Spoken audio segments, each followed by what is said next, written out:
Welcome to Leading Organizations That Matter, a podcast on the topics of leadership, organizational culture, and finding meaning and purpose in our work.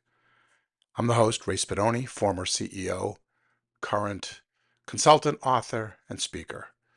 Today's topic is strategic planning versus strategic doing. My wife and I have been talking a lot about downsizing our home and finding something that fits our lifestyle better. Key word in that sentence, talking. We know that cleaning our house is going to take a lot of time and work, and so our tendency has been to plan, to create lists, to come up with timelines and milestone dates, and even to assign responsibilities. We're good at planning, but unfortunately, not quite as good at doing. It's not that our intentions are not pure. We think it makes sense for us to make this big change, but we have rooms filled with memories, items of great nostalgic value, and we still haven't gone through the boxes of stuff from both of our parents' homes. Also, the house is in good enough shape, but with some fixes, painting, and overall sprucing up, we know we'll add to its curb appeal, and so we'll get more for it when the time comes to sell. I know. Let's add those things to the list. This past weekend, we were talking about the need for us to actually make better progress, and the discussion was eerily similar to the one I had a client cite the day before when discussing their progress in completing their multi-year strategic plan. They, like my wife and I, seem to be better at planning than actually doing. This is not uncommon. Not at all. Why? Well, we humans, being the multi-dimensional complex beings that we are prone to wishful thinking, procrastination, conflict avoidance, and the running on the treadmill of not having enough time in our day, so we don't consider carefully enough whether our plans are realistic.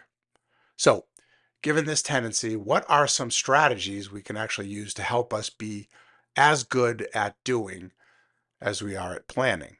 Here are 5. 1. Accountability. Create mechanisms and forums by which goals and action steps are publicly announced and reported on. Just the mere act of going on record and then having to provide updates in the town square of your organization, so to speak, can help sharpen the plan in the first place and motivate action. 2. Focus on small wins. Too many strategic plans lay out grand, bold accomplishments with very little attention given to the many baby steps that will be required in order to get there. You don't want your strategic plan, though, to become a 2-ton tome with 1,000,000 action steps. But by the same token, you don't want it to just be a superficial wish list of 5 accomplishments either. There's a sweet spot there, and it's incumbent upon leaders to find it. 3. Be clear on deliverables. I've seen a number of plans that proclaim some type of goal, but do not state what the definition of success is going to be. In those cases, the actual accomplishment of the goal is vague or worse, subject to endless debate. Example, improve employee retention would be better stated as something like reduce turnover by 5% and average tenure by 10%. That sort of thing. 4. Top of mind. If you are going to revisit your progress with your leadership team or board once a year, or even less, it's going to end up being an out of sight, out of mind situation. Plan more frequent checkups. And finally, 5. Get help.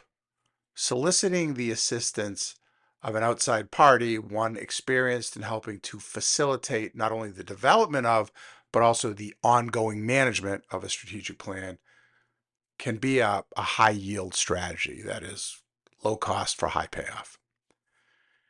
I hope these strategies are helpful to you as you are creating or implementing your strategic plan.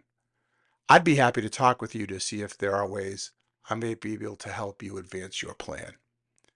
If we talk, however, please don't ask how my home downsizing project is going. Thanks for listening. I hope you'll consider subscribing to this podcast and providing a review on Apple Podcasts or your platform of choice. That helps a lot. And feel free to learn more about me and my work at redsaleadvisors.com.